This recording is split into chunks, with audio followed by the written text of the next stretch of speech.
Good afternoon, everyone. Thank you very much for joining the Leaders Live webinar today. I am personally really excited about this session. I think we're going to have a really good debate and discussion. Today, we're talking all about how to elevate women in automotive and engineering and that sort of traditional male-dominated sphere of industry. So we've got an amazing panel of leaders, both men and women, to talk about how we can do more to elevate women, not just in terms of getting women into those types of industry, but also once they're there, how do we keep them and how do we help move them into those leadership positions going forward? So in terms of Leaders Live, if you haven't joined us before, we have a bit of a format. We do like to get our audience involved. We always like to say these aren't just your average webinars. We do like to get lots of audience participation. So please do feel free to give your comments, ask questions on the chat. We will be doing a Q&A towards the end of the session. We're also going to be doing a bit of voting today. So we like to kind of ask you your opinion and your views on things.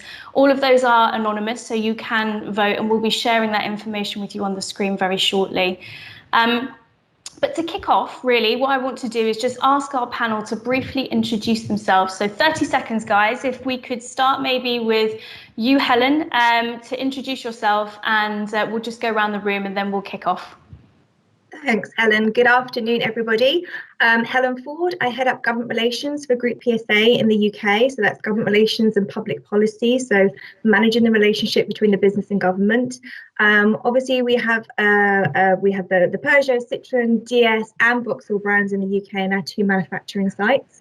I have been in the automotive industry for about 10 years now. And before that, I worked for the energy regulator for 10 years as well. So I went from one male-dominated industry to another. Excellent. Well, thank you, Helen. And Eman, how about yourself? So I'm exactly the same positions as Helen. I'm responsible for political affairs and government relation within Bosch Group for the UK and Ireland. I'm an engineer myself and working in this industry now for more than 10 years. Was in the healthcare before, but dominated absolutely with the automotive sector. Fantastic, thanks, Eman. And obviously, for purposes of balance, because this is what our discussion is all about, Jim, would you like to introduce yourself and welcome? Thank you very much. Thank you for having me as well, Helen. My name is Jim Holder. I am the editorial director of Haymarket Automotive. So that's what car, autocar, classic and sports car, and car and accessory trader. So I guess into online terms, that's around 6 million users every single month, mostly about to buy cars or who love cars. Thanks so much, Jim. And Konstanze, would you like to introduce yourself? Absolutely. Hello, everybody. My name is Konstanze Scharring. I'm the Director of Policy and Government Affairs at the SMMT, the Society of Motor Manufacturers and Traders. So my job is really working with these wonderful colleagues that have already introduced themselves and many more, and a great department at the leading trade body, the SMMT, to manage our relations with government. So delighted to be here. Thanks, Konstanze. And lastly, Fatima, would you like to introduce yourself, please? Yeah, thank you. Hi, everyone. My name is Fatima Semnani, and I am the CTIO for Ventures within BT Enterprise. I'm afraid I don't work in the automotive industries, but I work in the technology. So I'm responsible for the new technology which is coming around us, like 5G, IoT, and drones. I'm trained as a chemical engineer. I used to work for a university, so I have a background in that area, and it would be great to bring my perspective to this group. Brilliant. Thank you so much, everyone. It is brilliant to have you on this session today. So look, I'm just gonna put it out there straight off. What on earth made you join the types of industries that you have? Because let's be honest, they're not easy. And all of you in many ways have had to trailblaze your way through this. So I think for the purposes of our viewers as well today, could you just give a little bit of insight about what your motivation was, why you joined the industry that you have? And Helen, again, let's just start with you, and then I promise I'll stop picking on you first. Thank you. In all honesty, I think I chose the role, first of all, before I chose the industry. But now I'm in the industry. It's challenging, it's dynamic, it's evolving. There are in what I do, I always say, we do kind of love a drama in government relations, and there are plenty of them around. So it certainly keeps me on my toes. It certainly helps from the things that I enjoy from a crisis communication point of view. Those things are 10 a penny in the automotive industry at the minute. So I think that that's very much what keeps me in the industry, despite the challenges that I'm sure we're going to discuss today. It's about that network, the diversity. Yesterday, the announcement about 2030, we have Brexit, we are in COVID, these are all unprecedented times. I think that when you're in the industry, how we actually work together and what we do in government relations, I think it is really empowering. I really enjoy that part of it as well. And I know that's very unique for the particular role that we do. But again, these are the things and these are the reasons why I think I do stay. It's the ability to change this massive industry that pulls at everybody's heartstrings. And very much in my role, being able to work with great people, work with government to ensure that the industry can have that platform and we can grow and we can face these challenges on all of our businesses, and what we can do, we can grow and adapt and be the leaders that we want to be. Great, thank you, Helen. I can see, Konstanze, you're nodding. I guess that what Helen's saying strikes a chord with you as well. What was your motivation? No, absolutely, it does, Helen. So I've been now 20 years in the industry, and it is a very similar route, because from my background, I'm really driven and interested in politics, and in particular in European politics. And around the time when I came to London, that was actually something that was in demand, dare I say it, and something where I could try and find to look for jobs. So the first motivation is really I like working on the fringes of politics. Secondly, very much around that I personally like working for a trade association. It's a privileged position to be in, to work with all these businesses and have also the responsibility of being like a mediator between industry and government. And I thoroughly enjoy this as a challenge and as a devotion by now. And then I think last but not least, automotive was very much in that space. I did look around a lot. There are lots of interesting industries there, but nothing can really match, as Helen says, automotive for the diversity of issues that if you like that sort of thing, it really appeals to you to have to deal on one level with climate change issues, on another level with skills issues and manufacturing and consumer affairs. So it's a highly diverse environment, and I find that extremely, extremely rewarding and continuously challenging, which is the attraction, really. Yeah, and I think that point you say about it being quite highly diverse, I think a lot of people perhaps who aren't aware so much of the engineering and automotive industry won't have even fathomed the fact that you might do a role in government relations, for example. It is a huge industry, and there's so much variety within the industry that I think people automatically think that they must be an engineer or they must be working on the shop floor to make a car, and actually that's not the case at all. Eman, you've got a slightly different background. I know you're working in government affairs now, but just tell us a little bit about how you got into the industry. So I wish to tell you that I chosen to be in this industry, but actually I was born in Qatar in very liberal family, and had the chance to study in Germany, and actually came to study medicine in Germany. And when I discovered this is more than 10 years in the family circumstances, I had to change to engineering. But I was originally nerdy, so that's why the STEMs and mathematics was actually very interesting for me. And I have to say I never regret, and I never looked back. The problem is if we close all our eyes and we have the image of engineer, you will think it's someone who is a plumber or is solving probably a problem in a tractor. But actually the engineering is, like Helen and Konstanze said, is wider than that. It's about, solving problems for the climate change. Environment is also the connectivity, the 5G, the drones, and IT. All of these interesting things is encompasses of engineering. And the automotive sector has, it starts from the component. I work for a tier 1 supplier, and if you could imagine that in one car you have more than 1,500 components, and all they have to synchronize like a music instrument to then drive, and that is itself actually is fascinating. And I think this fascination, it brings the industry together, and diversity could be better, definitely. I mean, you speak to the leaders, the female leaders in the industry here in the group. If definitely Konstanze and Helen and Fatima, but we need more for sure. And I think the image needs just to change.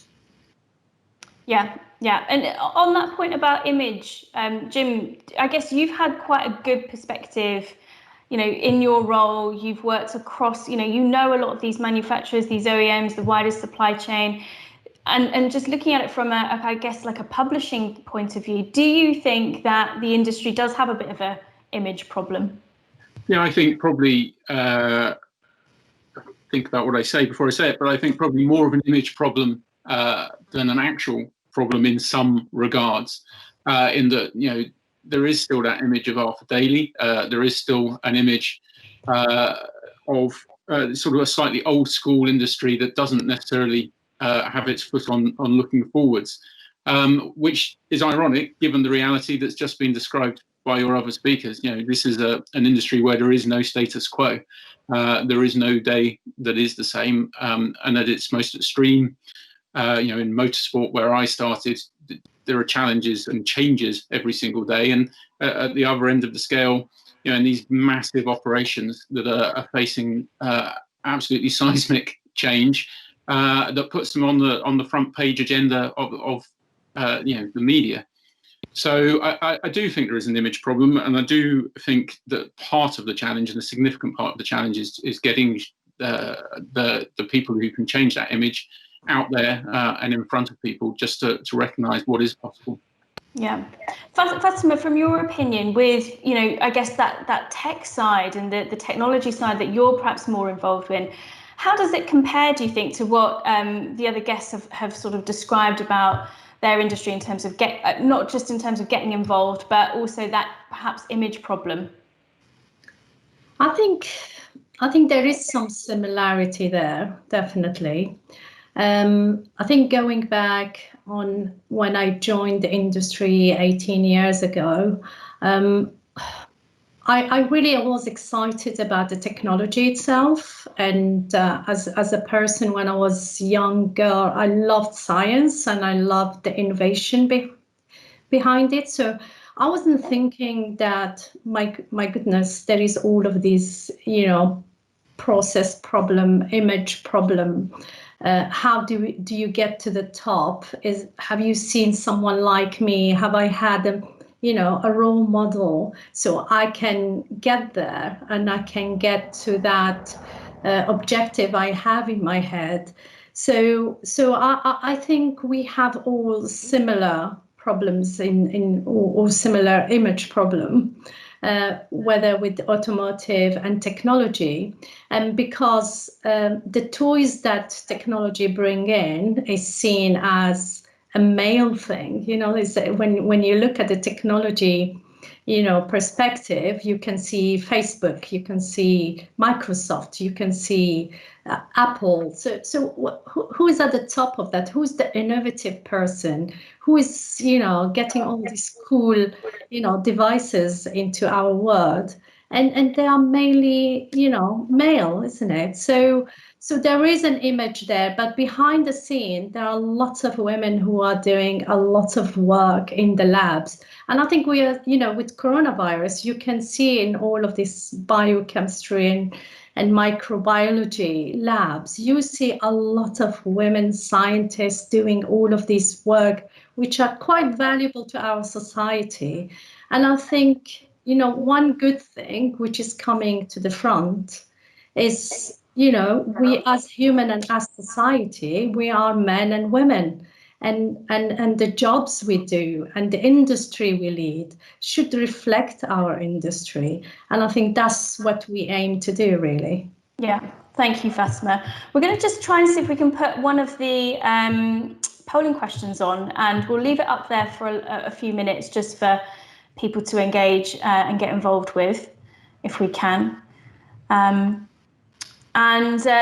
Just to continue on that discussion, I think your point, Fatima, about the role models is interesting. And you mentioned at the start when you were speaking that when you went into the industry, it wasn't really in the forefront of your mind to think, how do I get to the top? What kind of barriers may I face? I guess when you start an industry, maybe you don't sort of think about those things. But in terms of all of your experiences, let's be honest, have you encountered barriers within the industry? What types of barriers have you faced? Are you able to give any examples, or perhaps that you've witnessed or seen? Obviously, these are difficult subjects, but it would be good to kind of get your thoughts in terms of what you think those barriers still are, and perhaps what they have been in the past.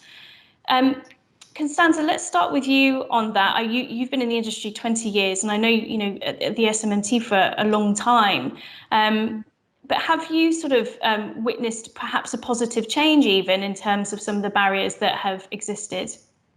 I think absolutely. I think the first thing to say, however, I think about the SMMT compared to the wider industries. Look, we are London-based. We are the equivalent of an SME, if you want to. We are a service provider. And I think the SMMT has already been significantly diverse and open to this, which was one of the attractions for me when I came. I could have faced all sorts of barriers for going there. And in the end, sometimes you face your own barriers in what your own aspirations are. So I've been very, very lucky. I think, however, the typical things that are happening and where we've got so much better since I started off is indeed to try and recognize through the diversity and inclusion agenda, really, that people are diverse. We need all the talents that we have. And that means they come with everything that comes with it. You need to think about people holistically through their whole life, and their needs change at different points. So the barriers are different from wherever you are. And when you have 20 years experience, you know that, because you remember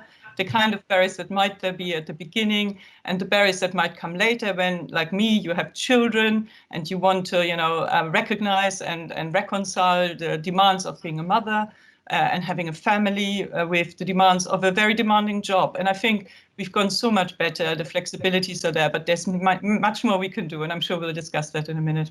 Yeah. Helen, just perhaps taking on from Konstanze's point, obviously you've had two quite interesting careers, both in quite heavily male-dominated sectors. Have you seen a kind of a change, and what are the barriers that you perhaps would be able to describe that you've seen in the past? Yeah, I think that I've certainly learned from both of my careers and had role models in both of the roles that I had. And if I look back, I think working actually for the government, surprisingly, government bodies and Ofgem as it was at the time, I think was diverse. I don't think I noticed government necessarily, not having diversity. I think it was very much the industry, when you met people, then often being aware that one of the very few females in the room at that time. And I think very much in automotive, again, the same. You don't really think about it until you sit there, and if you're looking around the table, you realise that quite often you are the one, or there's less than 10% females in the room. I think absolutely as an industry we're addressing this. I think all companies have policies in place. We do at Groupe PSA and at Vauxhall, groups together, how we can change, how we can break down those cultural things. But I also think they're also wider society and about different people's roles as well, and what a mother and a female role is compared to a male. And I think that we're certainly getting better there, having that discussion, being open about it. I know that when I had children, it wasn't necessarily having children. It was then the balance of when you have them and you want to go back to work. That's the challenge. It's kind of like, I feel with COVID and with the situation that we're all unfortunately found ourselves in, one of the good things is remote working and working from home. Working from home has become acceptable. It has become a norm. No longer do we have people go, well, they're working from home, i.e. it's a way that they're dodging doing something. There's a real recognition here from business and from employers that people are working from home, and actually they're far more productive. And as a working mother, for me, I find that's a real leveler. I think that's a great step forward, and something that I think as an industry we need to keep that going forward. This shouldn't just end because social distancing has come to an end, hopefully at one point soon. We should recognise the benefits that they can actually give. It's not perfect for everybody. I absolutely understand that. But actually that flexible working and getting that work-life balance is really important for everybody. I think that's a great point, Helen. And I think certainly the past few months, despite the difficulties, that flexible working has been a massive leveler, as you say. And, even to the point where, I'm sure you may have had it, and I'm sure some of our viewers watching, my son has certainly been on several of my Zoom calls and waved hello. He's not here today because he's at school, thankfully. But, we've all experienced that. And actually a year or so ago, we probably all would have been quite horrified by that prospect. But now it's become socially acceptable in a very short space of time, for men and for women, actually, because we've all been at home looking after our families. Fatima, from your perspective with technology as well, do you think that have you seen that barriers have been broken down? Obviously, tech is a massively growing industry. It's extremely diverse in terms of its rapidity, in terms of development of technology and fast-paced, etc. Is that in any way kind of helping to also accelerate breaking down barriers, do you think? I think definitely it is. And I think technology will be an enabler in breaking those barriers. And we definitely can see that we have come a long way from when I started 18 years ago. So we weren't talking about diversity, we were talking about technology mainly, working hard, being resilient, doing everything that you can to deliver your objectives, to make sure that you are successful. However, I think we had great women leaders in technology and specifically in BT, and they really set the pace into women who go and have children and making sure that when they come back, they have a job that excites them, that they are able to thrive again, even though they have children. And that has been recognized. So we have done a lot of work where I am at the moment, but there is more to do. Definitely much, much more to do. Because if you look in terms of equality, and if you see what the World Economic saying, we're not going to achieve that. I think there were talk about 100 years or 150 years, which sounds ridiculous, really. So that's why we started talking about equity, so equity. So how do we start the race to be equal? So if we have two people doing the same race and starting from a different place, that's not equal. So there should be processes and tools, and making sure that we bring women or people from diverse background to the level where they're able to compete and have that confidence in themselves, to put their hands up and get to those programs and that visibility where you are able to show off your USP and be able to deliver to the technology world or to society or whatever that we believe in.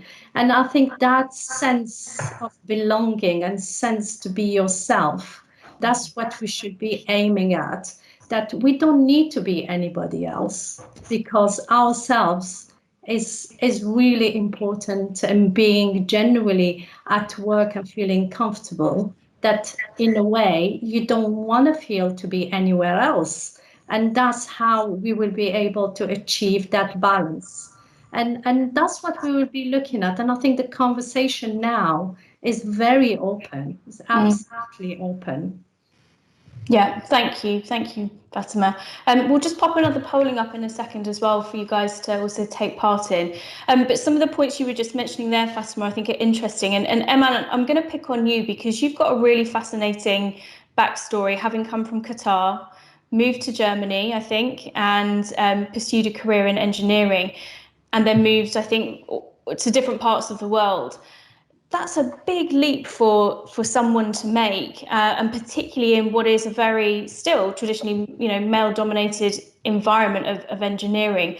Just for people watching or perhaps thinking of going into that type of career, what advice would you give them? What are the things that I guess need to build your own personal resilience to push through in what could be quite difficult times?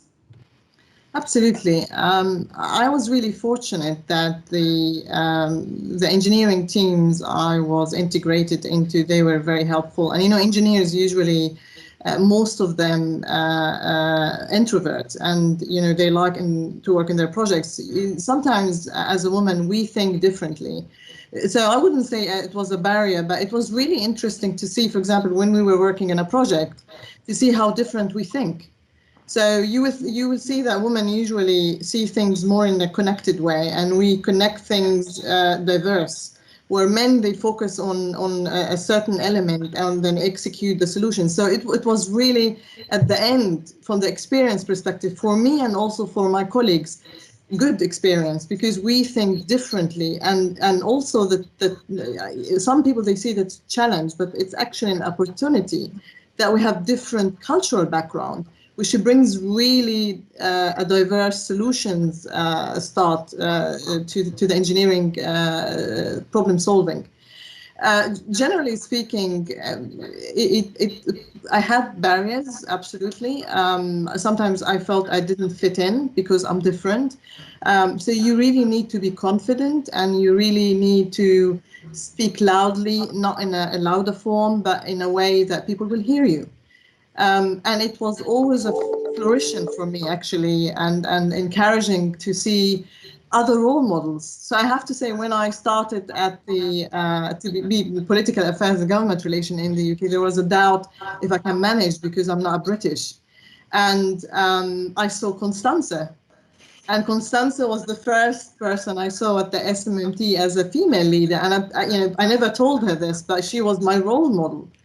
And then, afterwards I saw Helen and others. So it is encouragement to see other women with the different situations in their lives, and really have this exchange which is, even with the whole respect with my male colleagues, and I do love them, but it is really different when you interact with the female conversation.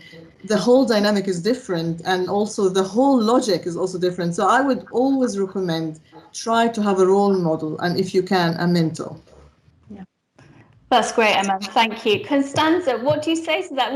This is a Leaders Live first. You're her role model. Was her role model? Well, I'm speechless, but obviously I think Eman and we will continue to hopefully inspire many after us. I think we are very, very lucky in the government affairs field that there is a really good network of females around that are able to work with each other, but also happy to network going forward. So certainly, if you like government, if you like politics and you're female, that's definitely a very, very good place to be. But I would say, like you discussed earlier on, I do think it's important. I wouldn't be where I was without people helping on the way. I definitely think what Eman was saying, find a mentor or create more role models. But at the same time, I think the males and especially the leaders in our industry, they have a role to play, no doubt, because the figures speak for themselves. There's still too few female leaders, that we need more. So male leaders, and I think the fantastic news is they will and they want to, and that's the change that I definitely see. Certainly within the SMMT, we have full endorsement for diversity, inclusion, really taking this on board now, and I really hope this comes to fruition, because it does need that shift. It cannot be left just to the individual, to me giving good advice to the next female colleague as to trust in yourself, all the things you want, work smart, network, have a good support network would definitely be one of those. Because I think what we sometimes focus quite rightly on is, what do we need? What flexibilities do I need because of childcare arrangements? But what I'd rather have is actually that we find the right arrangements for both men and women, that I don't even have to worry about asking for it, because, my other half might actually have a much more flexible arrangement, and that will free me up to not even worry about it and it not becoming a female issue, but it's actually, shared across both sides. So that's for me really the ultimate goal, where I would like to go. But, we need to start somewhere. Yeah, absolutely. Jim, just picking up on that point about role models that we were talking about. You've been involved quite a lot with the top 100 women in automotive for several years now. Talk a little bit about what that is and why you felt it was necessary to set up, and how that is perhaps starting to put a spotlight on some of these women in roles like automotive? Sure. So we set it up 5 years ago with Autocar. And the goal has always been twofold. One, to celebrate the top 100 women and celebrate their individual achievements, but also to use, if I can use that word, their success as a way of highlighting the opportunities that are available within the industry. And what we've seen is that it's gathered momentum. In the first year, if I'm brutally honest, we struggled to find 100 women who would fit the categories that we had and build out a top 100. We asked for nominations, and if I'm brutally honest, some car companies didn't even want to put women forward. We had one famous quote back from one company that they wouldn't put any women forward because they were scared they would be poached as a result of them having any profile. Now, I'm pleased to say 5 years on, that really has been swept away. We now have the incredibly hard challenge of trying to whittle down a list that is many times greater than 100 nominees down to 100. And I think what we're starting to learn is actually even women who were sceptical about a top 100 list as a means of promoting the industry are starting to see some of the benefits. And I think what has been said is entirely true, but I think at certain stages of your career, you might think you've got it, you're in hand, you can handle it. But I think what we're starting to see 5 years in is that women who didn't necessarily need the help at the start are now starting to see the benefits of not only being promoted themselves, but also building a network of people who have faced the same challenges as, that they have had, who are able to talk about them from experience. And also, as has been said, being role models, being the change that you want to see. Some of the best speakers we've had have been there, they've done it, and they talk from a position of authority. And I do think it's really important that people can see what's possible.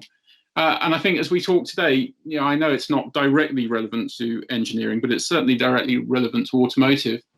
That the boss of Foord of Britain is Lisa Brankin, a woman. The boss of the PSA Group is Alison Jones. Both of them are incredible role models for automotive. They aren't in their roles because they're women; they're in their roles because they're amazing.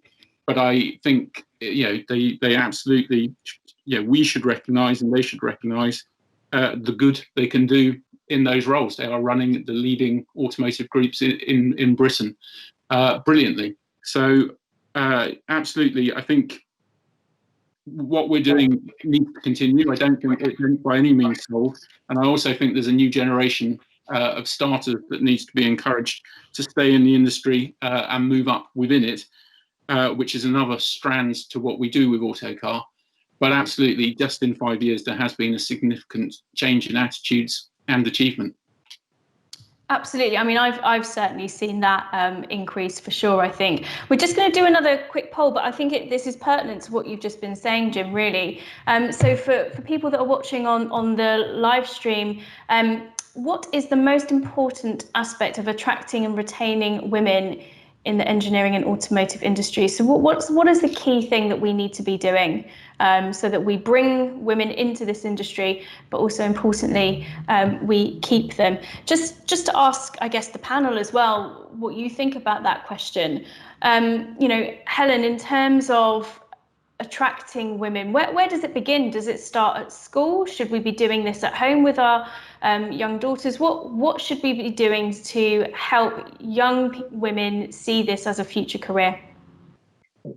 As a mother of two boys, I also feel I have a responsibility, but it's all about equality, isn't it? It is. And so it's about teaching all kids at all levels that the world is your oyster. It's about treating people how you want to be treated in it, and it's about working towards your goals, and using people and supporting people to get there in the right place. I think what Jim does and what Autocar does with the top 100 women is really, it's shining a light, isn't it, on those successful females in the industry.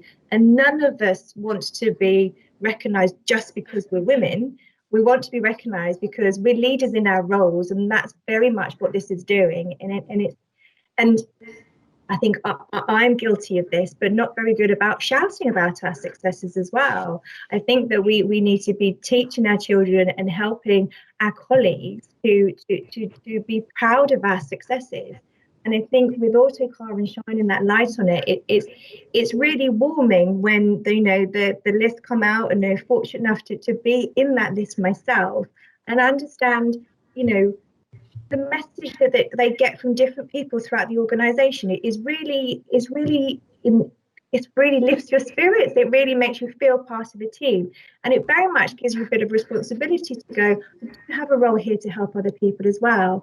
And certainly having that, and as a leading female, I need to be proud of that and shout about that as well. And I'm very much aware of that and help others around. I'm very lucky to have worked with some amazing people, both male and female, and be a mentor to a certain number of people as well.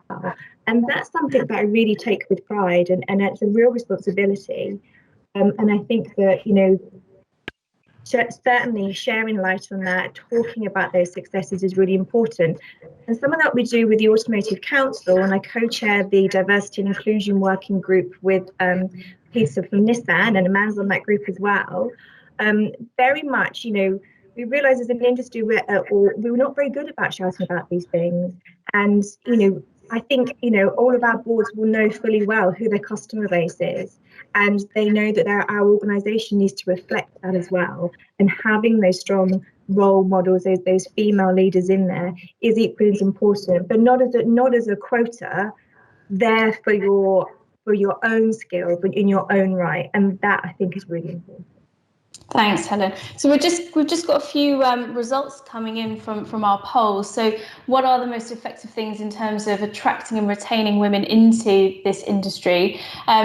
So 37% of you think that eliminating gender bias, particularly in recruitment and promotion. So we've talked a little bit about this, I guess, haven't we, in terms of moving up the scale as you grow within the actual industry itself. Talking about, do you feel that you see gender bias still? I mean, obviously our audience feel that that's still quite an issue. It's a hard question to answer, I appreciate. I mean, Fatima, from your perspective, do you think that there's something similar going on in your industry from the tech side? Absolutely. I think the unconscious bias is here and well and living. And the way we are trying to address that is via training and as well as reverse mentoring. So many of our leaders and executive members of the board are being reverse mentored by people from diverse background and women, so they can understand and to feel what it is like to be in their shoes and how the world looks, from their eyes. So I think that is a brilliant thing to do. So I remember when I've seen the reverse mentoring initiative started by EY, and it's been taken as well to schools, where one of the EY director was getting some of the parents or the male within the school of his children, to have a meeting and talk about reverse mentoring. And I guess that's how you start connecting the dots, isn't it, around you and spread the word. It's not really anybody's fault, but it is the way our society has been set up centuries ago. Women at home, men go and work. So we need to change that, and it's not easy to change it.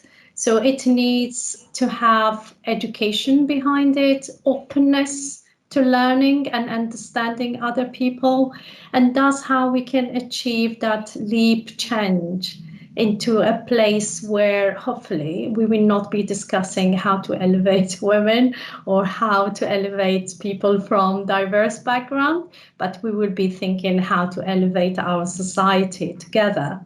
So I think we have been coming a long way from when I joined, but there is more work to be done, and we cannot be, just leave it to its own devices. So we need to have tools and support and what do you call it? The passion to drive it, and it make it our mission that this is the right thing to do. Absolutely the right thing to do.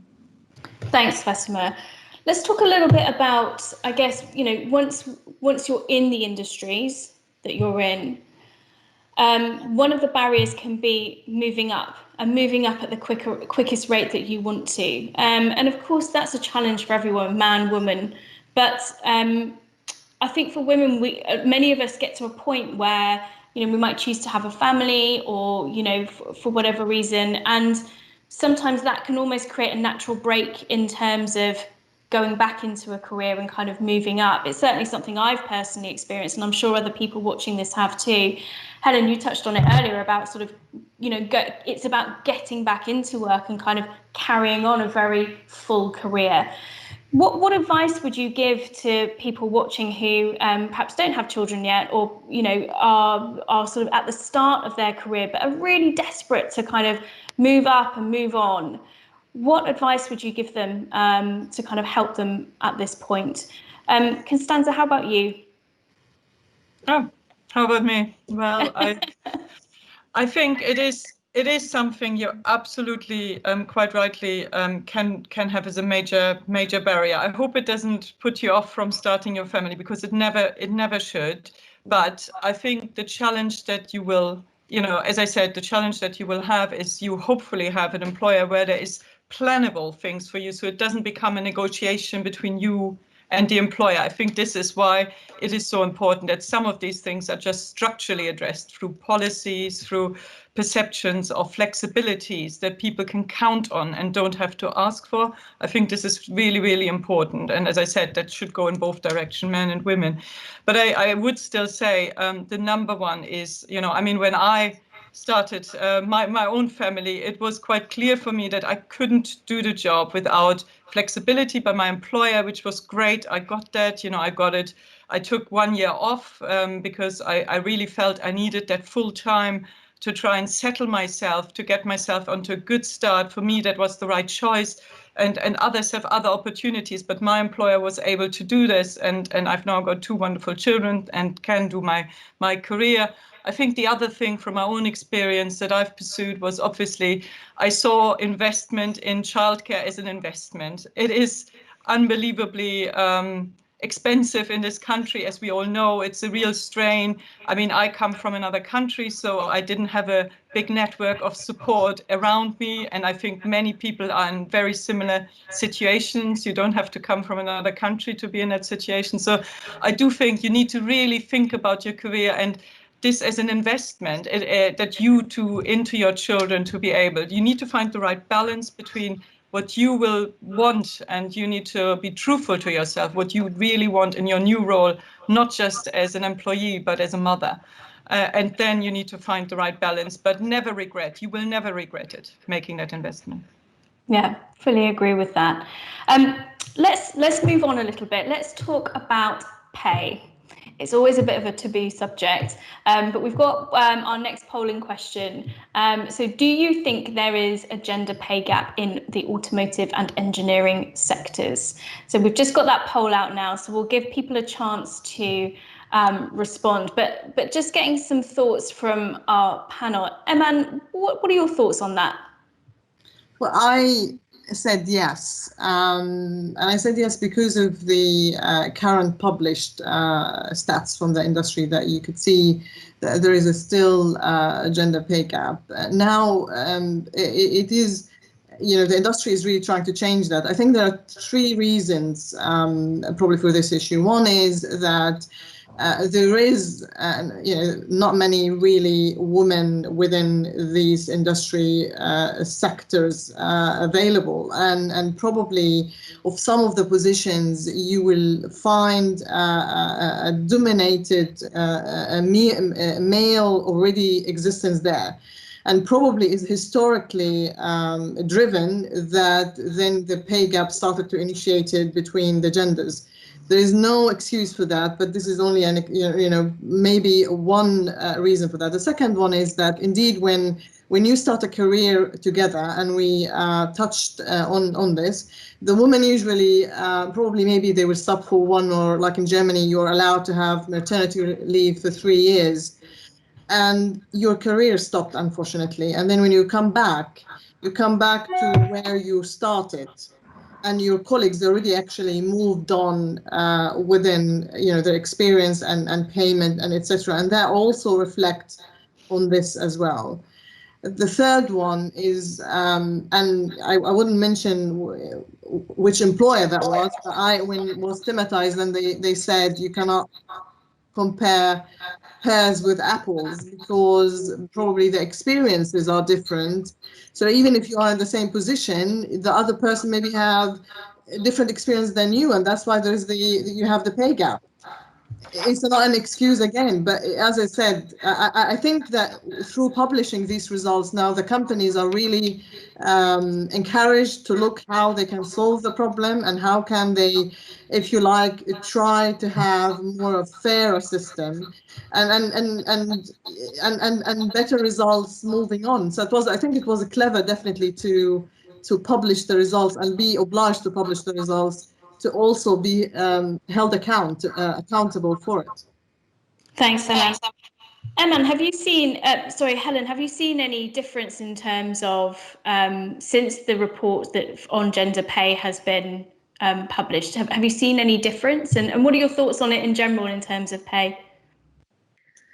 I think as a whole, the UK, we have an issue with females in the automotive industry. We know from the work we do in Auto Council, if you benchmark the UK against other European countries, we don't do well at all. And then if you're looking at the gender pay gap information, it's about understanding, as Eman was saying, it's about, it's the gaps, it's where are the gaps. And I know our own company very much published even more data, because we're keen to understand where the gaps are. Is there a gap in this progression? And I think that you see that in lower level jobs, there is more of a gender mix, and then that dies away as you go into middle management. And then it comes back a little bit, but then if you go to like the C-suite jobs, that's kind of like, there's a massive gap there as well. So I think that, again, it's about shining light on the issue. It means we're all talking about it. Businesses are very much aware of it, very much aware of when that data is published and where their company sits. And I think that the government in publishing that information, we all know it's a very crude analysis. It's not telling that true picture, but we really need to unpick and understand that picture and where we can make a difference. And that's what we're trying to do with the Auto Council. It is as an industry, look where we think the challenges are. We know what the problem statements are. We know that there's an issue in retaining women in automotive. That goes without saying. We know that there's an underrepresentation of not just gender, but it's about the whole D&I argument as well, discussion as well. And I think it's recognised. It's as Konstanze said, it's the policies. It's looking beneath. It's pulling away everything and making sure that from that outset that there is no taking away that gender bias as well at the recruitment stage.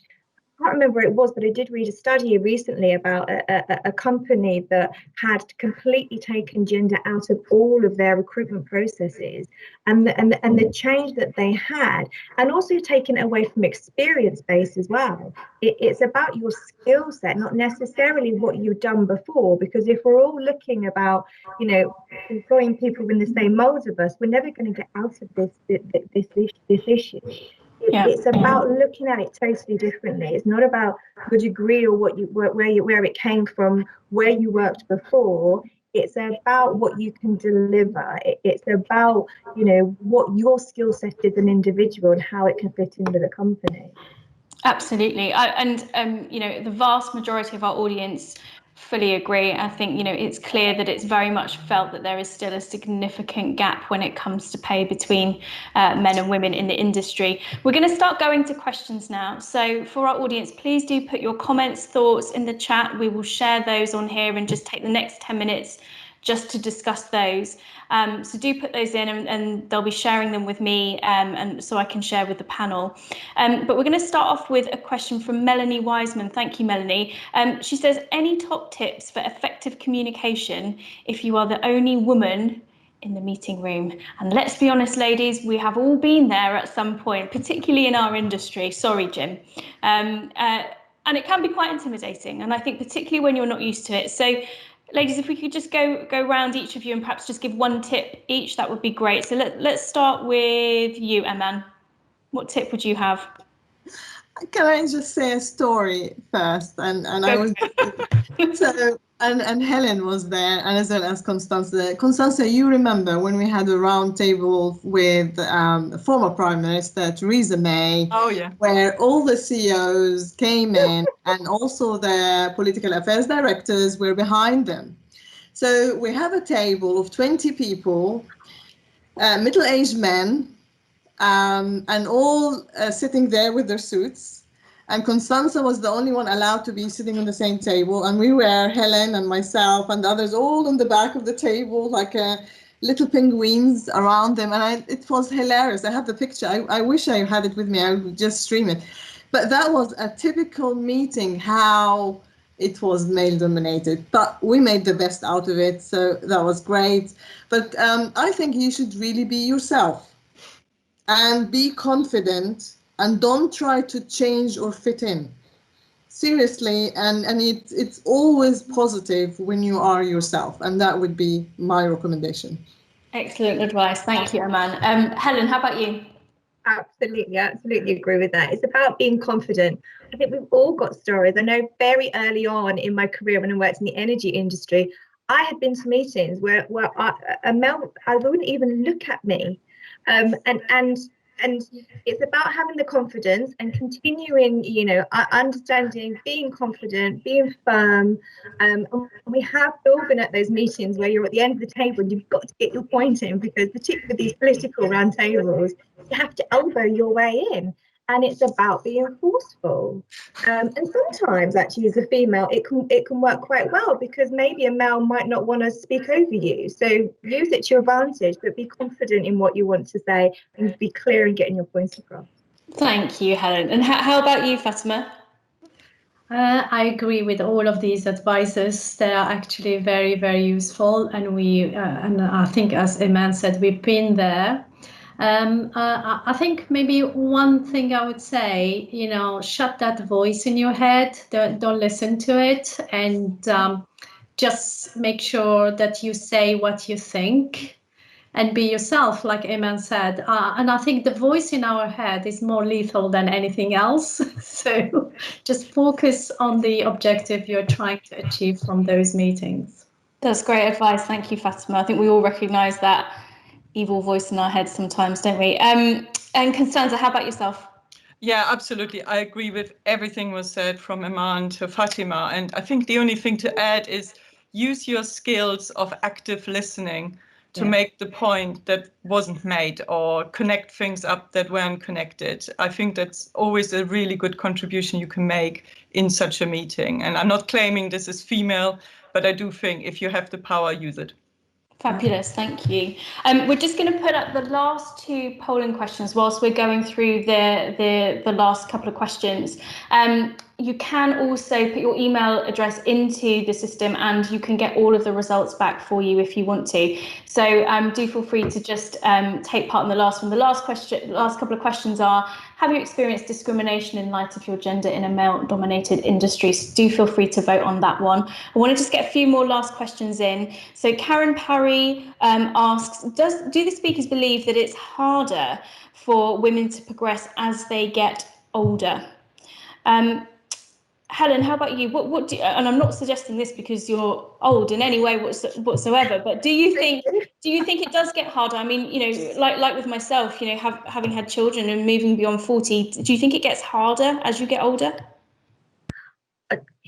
in all honesty, I feel that it almost gets easier because I think I have more confidence in what I'm doing. I know who to speak to if I have issues. I know how to communicate with my colleagues. And I think that actually, as I'm older, I have a greater level of experience. So I feel that actually being older is helping me more in what I do, I believe. I think that at the back of my mind, there is always because I have children, and I'm very fortunate, my employer gives me flexible working. I've had flexible working all the way through my career with this organisation.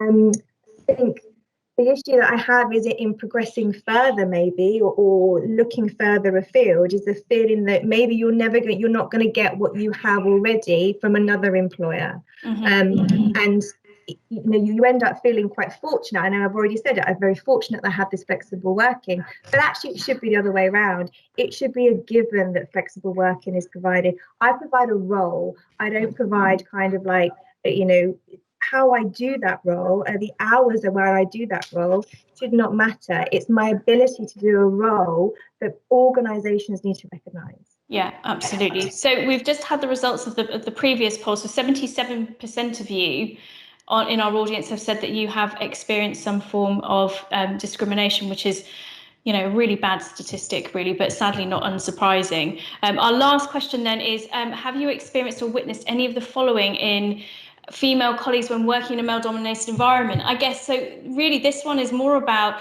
do you feel you have to change who you are and your personality when you're in those difficult or perhaps very male type environments?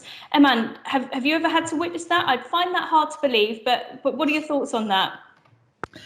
So I didn't have this experience myself, but I saw one example in front of my eyes. Actually, it was a young engineer. She just had a child, and came back, and one of the colleagues, he didn't mean it obviously, but he was joking about it. And I think it wasn't really funny. He told her, and this is in German, Rabenmutter. So he told her that she is not taking care of the child, and actually her place is to be at home. And I was there as well. And then I looked at him and I said, well, you have children as well? And he said, yes. And he said, well, you are also a Rabenfather, so you are also actually not taking care of your children.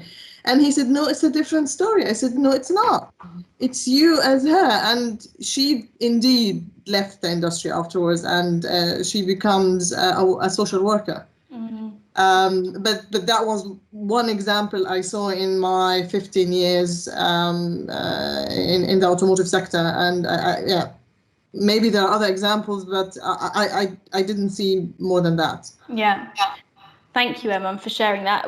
So we've got our results in. So 44% of you say accepting masculine cultural norms and acting like one of the boys. So you've either witnessed that or you've perhaps had to experience that yourself. I'll be honest, I used to also feel like I had to almost be one of the boys in some of the work I did in my previous automotive job as well. And I think sometimes perhaps with age, or perhaps as you grow in confidence, you're much more willing, I think, to go back to the point that all of our panelists have talked about, and it's about being yourself and not being afraid to be who you are and kind of standing your ground on that.